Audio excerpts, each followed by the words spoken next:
میرے پیارے ناظرین، السلام علیکم ورحمۃ اللہ وبرکاتہ۔ آپ دیکھ رہے ہیں DND چینل۔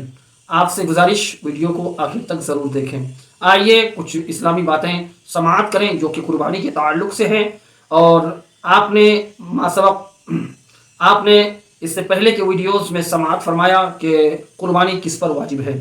قربانی واجب ہونے کے لیے ایک آدمی کے پاس کتنا مال ہونا ضروری ہے، آج انشاءاللہ العزیز اس بات کو تفصیل کے ساتھ ہم جانیں گے کہ مسلمان عاقل بالغ مرد عورت پر جب قربانی واجب ہوتی ہے تو اس وقت ایک انسان کے ساتھ کتنا مال ہونا چاہیے اور کتنا مال ہونے کے بعد قربانی واجب ہوتی ہے۔ انہی باتوں کو آج تفصیل کے ساتھ سماعت فرمائیں گے۔ آئیے اپنے ٹاپک کی اور چلتے ہیں۔ آپ سے ایک ہی گزارش، اس چینل کو ضرور سبسکرائب کر لیں۔ ہر بالغ مقیم مسلمان مرد و عورت مالک نصاب پر قربانی واجب ہے۔ یہ بات فتاوی عالمگیری میں بھی ہے۔ آپ مزید معلومات کے لیے ان کتابوں کا مطالعہ کر سکتے ہیں۔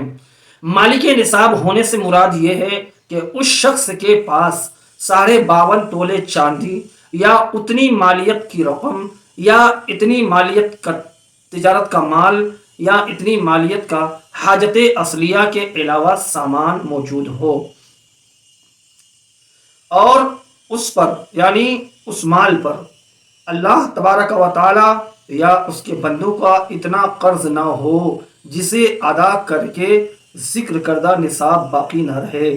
فقہاء کرام رحمہم اللہ فرماتے ہیں حاجت اصلیہ سے مراد وہ چیزیں ہیں جن کی عموماً انسان کو ضرورت ہوتی ہے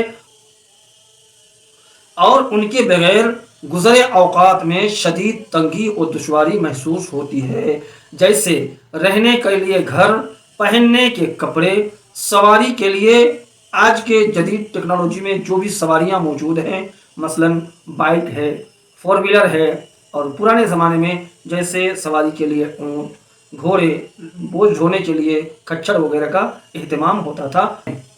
زمانے کے اعتبار سے سواری سے مراد وہی چیزیں مراد ہیں جو کہ اس وقت میں موجود ہوں۔ علم دین سے متعلق کتابیں اور پیشے سے متعلق اوزار۔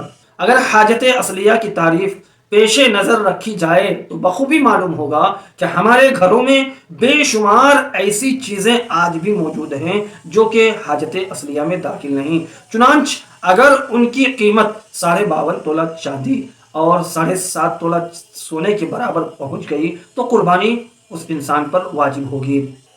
آقا نعمت حضور امام عشق و محبت سرکار اعلیٰ حضرت رضی اللہ تعالیٰ عنہ سے سوال کیا گیا کہ حضور والا کیا فرماتے ہیں مفتی علی شرح متین اس مسئلے کے بارے میں، اگر زید کے پاس مکان سکونت کے علاوہ ایک اور مکان ہوں تو اس پر قربانی واجب ہوگی یا نہیں؟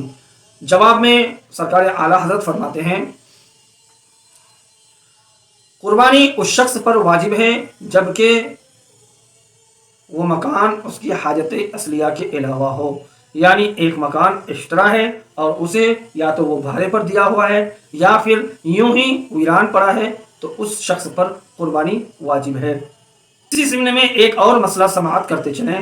مکان سکونت اتنا بڑا ہے کہ اس کا ایک حصہ اس شخص کے جارے یعنی سردی اور گرمی دونوں کی سکونت کے لیے کافی ہو اور دوسرا حصہ حاجت سے زیادہ ہو اور اس کی قیمت تنہا یا اس قسم کے حاجت اصلیہ سے زائد مال سے مل کر نصاب کو تک پہنچے تو جب بھی اس شخص پر قربانی واجب ہوگی۔ یعنی کسی شخص کا گھر بڑا گھر ہے اور اتنا بڑا ہے کہ وہ شخص سردی اور گرمی دونوں موسموں میں اس مکان کے اگر 2 حصے کیے جائیں تو ایک حصے میں دونوں موسم آرام سے گزار سکتا ہے اور دوسرا ایک حصہ خالی ہی رہتا ہے، تو ایسے شخص پر قربانی واجب ہے جبکہ اس دوسرے حصے کی رقم نصاب کی مالیت کو پہنچ جائے۔ السلام علیکم ورحمۃ اللہ وبرکاتہ۔ آپ سے گزارش ہے ویڈیو کو لائک کیجئے، چینل کو سبسکرائب کیجئے اور شیئر بھی کر دیں۔